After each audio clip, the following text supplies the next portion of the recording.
So continuing on with our look at anatomy and some physiology with respect to motions as our central point of meaning, or the central point of our network of meaning or semantic network, we're looking at thoracic side bending and rotation. So thoracic side bending and rotation, as far as the movements are concerned, are going to be generated by a mixture of the muscles that generate flexion and extension.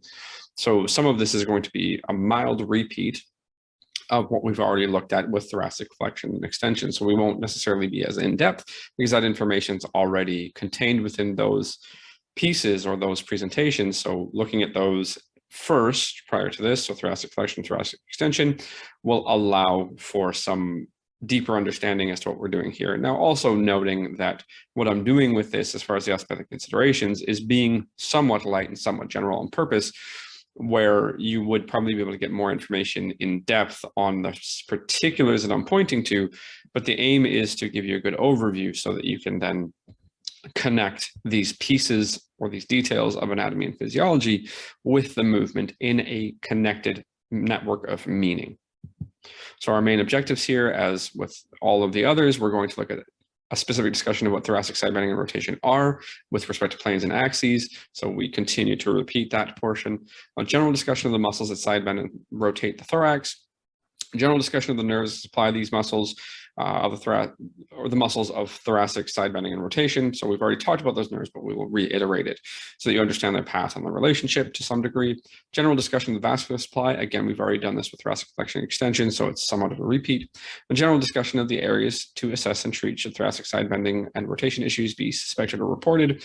Again, this is going to be fairly similar as to what we found with thoracic side or thoracic flexion and thoracic extension. However, they bear repeating because we're hoping to have a connected network of meaning with the details for each motion. And we couple side bending and rotation because they generally couple together, because the muscles on one side of the body will help broadly to side bend and rotate. However, as we will see, there's one minor exception to this where it will side bend to the same side and rotate to the opposite side, where pretty much all of the other muscles will side bend to the same side and side bend and rotate to the same side as far as how they act. So there's one, the SCM is a muscle that will side bend to one side and rotate to the opposite. And then in this case, it's the external obliques, but we'll touch on that again. So as far as planes are concerned, just the quick recap: sagittal plane is cutting the body 50% or cutting the body in half left to right, with the axis being perpendicular. So left to right, equal halves, horizontal or transverse axis. As far as movement around an axis, the horizontal or transverse plane is cutting the body 50% top to bottom, axis being perpendicular, it's a vertical axis.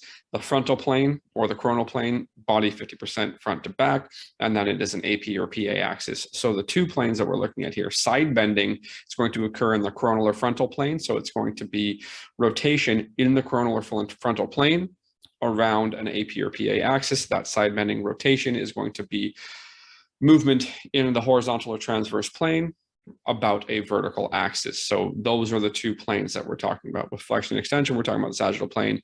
With side bending, we're talking about the frontal or coronal plane. With rotation, we're talking about the horizontal plane. So the muscles of thoracic extension, and it says extension on purpose so that you understand that the muscles that extend will also help to side bend and rotate. So you're looking at iliocostalis, you're looking at longissimus, and you're looking at spinalis. So spinalis thoracis, iliocostalis thoracis, longissimus thoracis, and also to some degree iliocostalis lumborum. And then the deeper muscles with respect to the vertebral column, your interspinalis, your intertransversarii, your multifidus, and your rotatories. If they contract bilaterally, they'll all contribute to extension. However, if they contract unilaterally, they will contribute to side bending and rotation, right? So generally speaking, the muscles, so this erector spinae or spinae group, however you like to say it, will side bend and rotate to the same side. Very, very broadly speaking. Now you're going to find some resources that will say different. You will find some resources that will side bend and rotate to opposite sides. For the most part, you'll see them saying side bend and rotate to the same side. Now, again, I'm just wanting to note that there are disagreements with that, or you'll find resources that don't say the exact same thing. Then you're looking at the muscles of thoracic flexion. Again, it says this on purpose. So understanding that thoracic vertebral flexion is really torso flexion. It's generally created by the abdominal muscles, being rectus abdominis, external oblique and internal oblique. not necessarily transverse abdominis. Transverse abdominis basically acts like a belt, so it compresses the contents of the abdomen, or essentially contracts the abdominal wall. So it kind of holds the organs in, doesn't let them blow out. It's also the deepest layer. But generally speaking, these will flex the torso, which will flex the thoracic vertebrae. However, if you have one side contract, so one side of rectus abdominis will side bend to the and rotate to the same side. If one side of internal oblique contracts, you generally have side bending and rotation to the same side in some resources or in most resources. However, external oblique is noted as side bending and rotating opposite sides, right? So, and then also, depending on the resource, you will see the latissimus dorsi noted as a torso rotator, right? So the lats may also be considered contributing to torso rotation, so thoracic rotation or thoracic vertebral rotation. You're not going to see that often. You're usually going to see its action on the arm just because of its connection points or its attachment points, but some people will make the argument that it is a thoracic rotator as well. So you could throw that in there. Now, what I would say is that with respect to cognitive load, if you're thinking about particular muscles and you're trying to figure out which muscle is at fault, when you're testing thoracic side bending and rotation, or you're testing one and not the other, or both, however you're doing it, you're much better off to just simplify and think about the motion, not necessarily the muscles, and try to pick them apart, because the external oblique will confuse you, especially if you consider a classical osteopathic model of vertebral motion in the Friat model, where it generally says that side bending and rotation occur to opposite sides in the thoracolumbar region. That is highly questionable as far as current observation, and even the way that the Friat model was developed. The Friat model was developed on essentially a disembodied vertebral column, not a spine or a vertebral column that was in a living body. So it is highly questionable as a model, and if you utilize that, thinking about muscles that will side bend and rotate to the same side will probably confuse you. And if you think that side muscles will side bend and rotate to the same side, then you think about the Friat model, you will get confused as well. So what I would generally suggest is just think about the muscles on the left or the muscles on the right, which is one of the reasons why in osteopathic assessment or diagnostics, I tend to use side bending as my primary identifier, because I just want to know if it's problems on the right side or the problems on the left side. That's why I do that, because you will have these quirks such as the external oblique, where it makes thinking harder, it makes identifying stuff harder, whereas if you stick with a movement superficially, you understand it better and you can act more accurately. Right? But the muscles of thoracic flexion, the muscles of thoracic extension are your side benders and rotators. As far as the nerve supply is concerned, so if we're talking about the vertebral muscles or the muscles of thoracic extension that will contribute to side bending and rotation, it's the dorsal primary rami.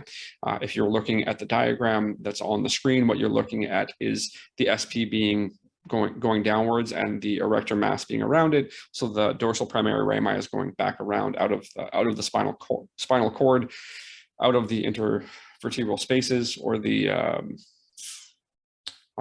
don't remember the proper name right now. It's not coming to my head, but essentially it exits, goes around back, innervates the sensory, and gives motor innervation to the area around the vertebral column, which would include the erector spinae and the deep intervertebral muscles.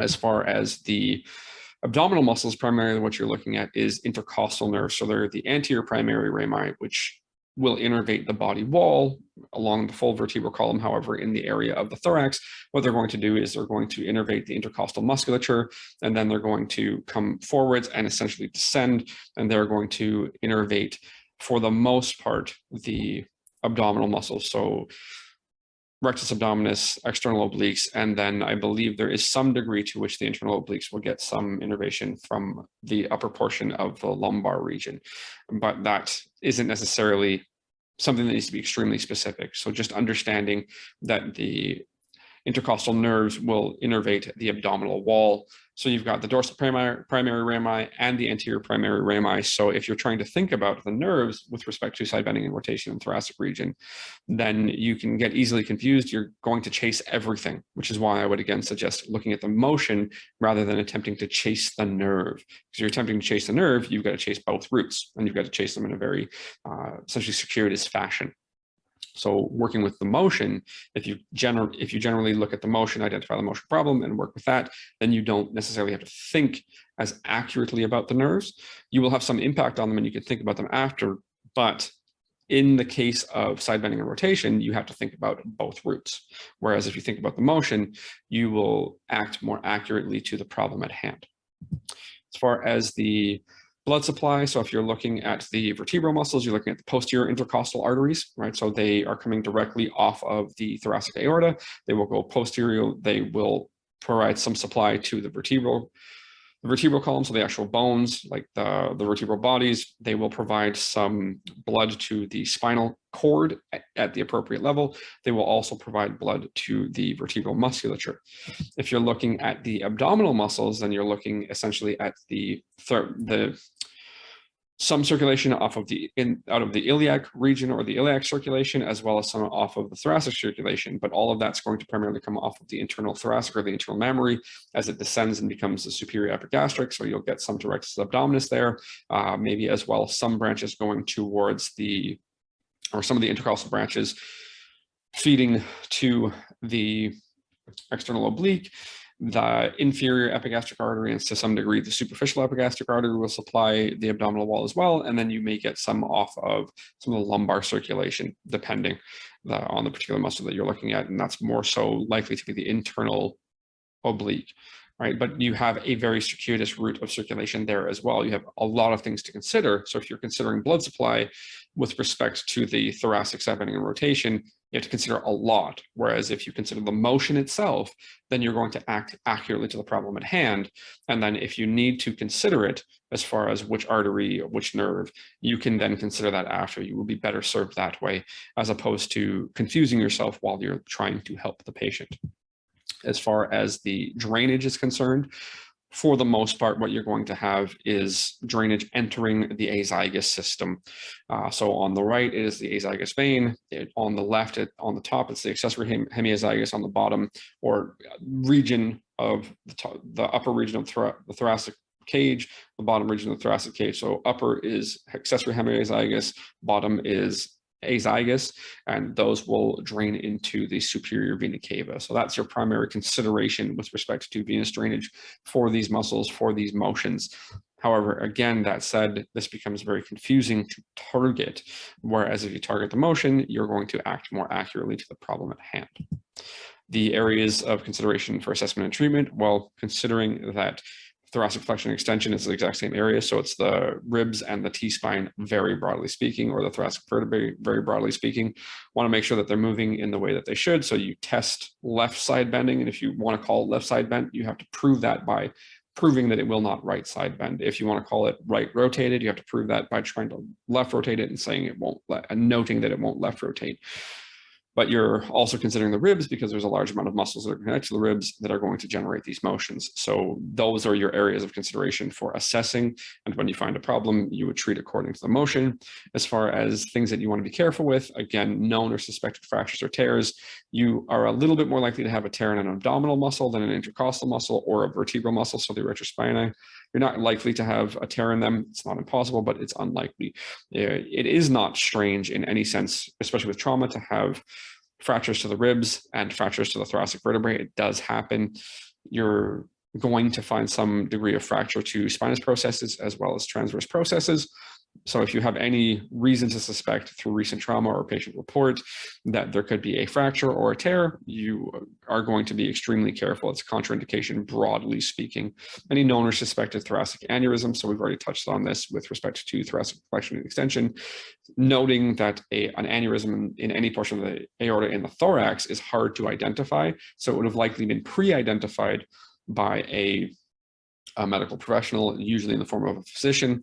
They would have ordered imaging, and that's how you know an abdominal aortic aneurysm is not as hard to identify, because even in people who are not extremely lean, you will see a bounding abdomen, especially when they're in a supine position. So those are your general areas for consideration and the things to be careful of in the forms of suspected fractures or tears or known or suspected aneurysms. And you would, with at least fractures or tears, relate that to recent trauma.